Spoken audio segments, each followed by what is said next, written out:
Hello po, ayan po at ako po ay kasama ko si Bossing at mayroon pong nangunguha ng papaya eh. Oh. Wow. Ayan. So may isa ng papayang na harvest si Bossing. Ayan oh. Ayan. Ayan yung may hindi yan isa. Oo. Yung may sinag na yan. Oh.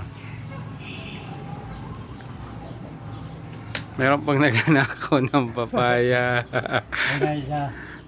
Ano sa tingin mo? Ay. Ayan. Ayan po si Bossing. Sinama ko sa aking tanim na papaya. Hindi pa ano? Ha? Yan ang masunod eh. Pero hintay-hintay muna natin ba mga ilang Oo, yan sa mga makaluwa. Ayan po ang aming sweet papaya. At meron pa akong na-hired na taga-puti mula sa Marinduque. Ayan po si Bossing, oh. Nabibilingan kung pitasin o hindi. Dami pa, oh. Kaya nga, yan, dami pa niyan. Hanggang sa dulo pa yan. Magadilig kita mamaya. Kaway-kaway muna. Ayan, yan po si Bossing. Galing pa ng Marinduque yan. Na-hired ko. Ayan. Para putihin ang aming papaya. Ayan po ang bunga, oh. Kailangan na yung mga pa. Gadi ka ng green. Agdan. Green. Ang dami pa yan hanggang taas, oh.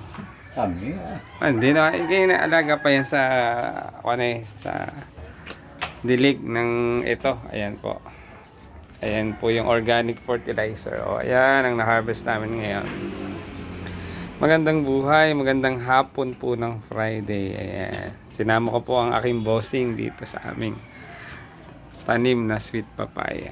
Ayan. Ayan po.